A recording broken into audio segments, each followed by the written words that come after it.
অনেকেই বিশ্লেষণ করছেন এরকম যে এপ্রিল ফুল বানাতে চান কিনা ডক্টর ইউনূস। আপনার বিশ্লেষণ জানতে চাই যে এপ্রিলে কেন, এই ব্যাখ্যাটা কি? বিএনপি বলছে এই ব্যাখ্যাটা বিএনপি পায় না, এই ব্যাখ্যাটা কি কোনোভাবে আপনারা পাচ্ছেন যে আসলে? এপ্রিলে নির্বাচন কেন আমি আপনাকে একটু বলি। হ্যাঁ। এপ্রিলে নির্বাচন এই জন্য যে ডিসেম্বর হচ্ছে বাংলাদেশের বাঙালি জাতির ইতিহাসের একটি গুরুত্বপূর্ণ মাস। ডিসেম্বর মাসে 14ই ডিসেম্বর, 16ই ডিসেম্বর আছে এবং ফেব্রুয়ারি মাসে 21শে ফেব্রুয়ারি আছে।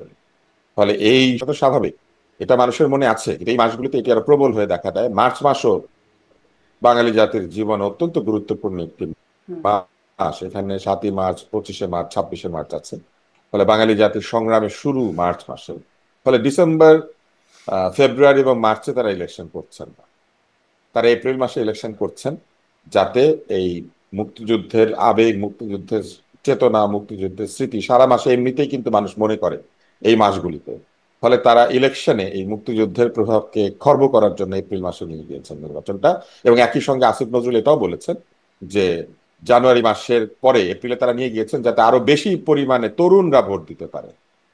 ফলে এই সরকার এটা ম্যানিপুলেট করার জন্য করেছে।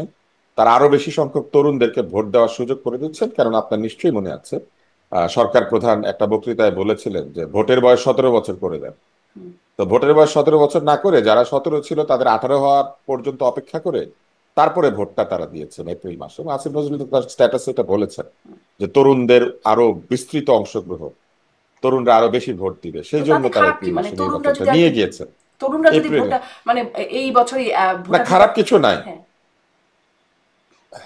না না, খারাপ কিছু নাই, কিন্তু আপনি যদি ইচ্ছাকৃতভাবে এই ভোটটাকে পিছিয়ে একটা জায়গায় নিয়ে যান শুধুমাত্র তরুণদের জন্যই, তাহলে তো নিশ্চয়ই এটা প্রমাণিত যে আপনি ভোটকে প্রভাবিত করার চেষ্টা করছেন, আপনি নতুন ভোটার নিয়ে আসার চেষ্টা করছেন। তো সেই চেষ্টা আপনি করবেন কেন? যেদিন ভোট প্রয়োজন সেদিন ভোট দিবেন। জি। যদি জুন মাসে নির্বাচন হতো তাহলে তরুণরা ভোট দিত। যদি যদি যদি এই নির্বাচনের সময়, অর্থাৎ অন্তর্বর্তী সরকার আসার 90 দিনের মধ্যে সংবিধানের নিয়ম অনুযায়ী নির্বাচন হতো, তখন কারা ভোট দিত?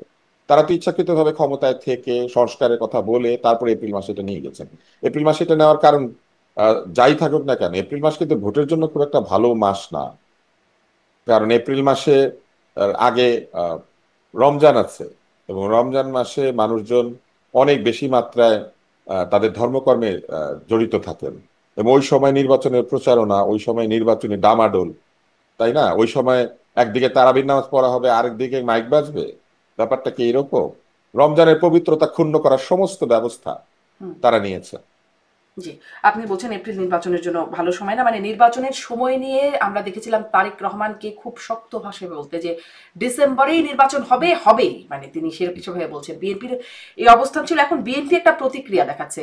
আপনার কি মনে হয় বিএনপির এই প্রতিক্রিয়াটা খুব, মানে তারা কি আসলে এই অবস্থায় যে ডিসেম্বরেই হতেই হবে, এপ্রিলে হলে মানবে না, এটা কি আসলে তাদের অবস্থা? এটা এটা যারা বিএনপি করেন তারা ভালো বলতে পারবেন, কিন্তু বিএনপি এই চাপটা দিয়েছে। বিএনপির চাপটা দেওয়ার পেছনে যথেষ্ট যুক্তি আছে। বিএনপি কিন্তু এটা বলে নাই তরুণদের ভোট করা যাবে না, বরং বিএনপি কিন্তু এটা বলেছে যে যদি 1লা জানুয়ারির পরে ভোট নিয়ে যেতেই হয় তাহলে কেন 7ই জানুয়ারি না, 8ই জানুয়ারি না, 15ই জানুয়ারি হুম। না, কেন এপ্রিল মাস, কেন রমজানের পরে, তাই না? ফলে এই এই জিনিসটা তো আসলে বিএনপি বলতেই পারে এবং সেটা বলাটাই স্বাভাবিক। আমাদের জন্য বেশি ভোটার টার্ন আউটের টাইম হচ্ছে শীতকাল। অনেক ভোট দিতে লোকে আসে শীতে, কারণ শীতে বৃষ্টি থাকে না, শীতে আবহাওয়াটা অনুকূল থাকে। আহ শীতে এক ধরনের আরামদায়ক পরিস্থিতিতে মানুষ ভোটের লাইনে দাঁড়ায়। ভোটের লাইনে দাঁড়িয়ে ক্লান্ত হয়ে যাওয়ার পরিমাণ কম হুম। থাকে, ফলে ভোটার টার্ন আউটের জন্য শীতকাল একটা ভালো সময়। ফলে শীতে যদি ভোট হয় সেটা বিএনপি চাইতে পারে এবং সেটা চাওয়া কোনো অন্যায় না। এবং গত নির্বাচনগুলি সবই কিন্তু শীতকালে হয়েছে। জি। সেটা ভুয়া হোক আর আপনি যাই যে হোক, বলছিলেন আসলে নির্বাচন তো শীতকালে হয়েছে। ডিসেম্বরের মাহাত্ম্য, ফেব্রুয়ারি, মার্চের একটা বিশেষ মাহাত্ম্যপূর্ণ মাস। আমাদের স্বাধীনতা মুক্তিযুদ্ধের সাথে এগুলোর একটা সম্পৃক্ততা আছে, এই মাসগুলোর বিশেষ মাহাত্ম্যপূর্ণ মাস। আমরা দেখেছিলাম জামায়াতে ইসলামের আমির তিনি বলেছিলেন সবশেষ যে কোনোভাবেই এপ্রিলের পরে যাওয়া উচিত হবে না নির্বাচনটা, মানে তার কথাকে বিশেষ প্রাধান্য দেওয়া হলো কি এখানে নির্বাচনের তো সময় জানি না, নির্ধারণে? এটা ওনারা ভালো বলতে পারবেন। জামাত ইসলামের আমিরের কথা তারা শুনবেন নাকি এখন লন্ডনে গিয়ে তারেক রহমানের কথা তারা শুনবেন? হুম। এটা তো এই ইন্টারিম গভর্নমেন্টের বিষয়। কিন্তু ইন্টারিম গভর্নমেন্ট যে নানান ভাবে ইলেকশন নিয়ে ধানাই পানাই করেছেন সেটা তো পরিষ্কার। ইলেকশন বিষয়ে তাদের ধানাই পানাই তো প্রমাণিত। তাই না? শেষ পর্যন্ত বাধ্য হয়ে তারা এপ্রিলে ডেট দিয়েছেন। বলেই যাচ্ছিলেন তারা জুনের 30 তারিখের মধ্যে ভোট হবে, এটা তারা বলে যাচ্ছিলেন। তারা তারিখ দিচ্ছিলেন না। এবং যখন তারিখ দিয়েছেন, সেটা কাকতালীয় ভাবে হোক অথবা ইচ্ছাকৃত ভাবে হোক, সেটা জামাতের আমিরের দাবির সঙ্গে মিলে গিয়েছে। এখন ইন্টারিম এটার উত্তর দিবে যে তারা কি জামাতের কথা শুনে এটা করেছেন, নাকি তারা বিএনপির কথা শুনবেন।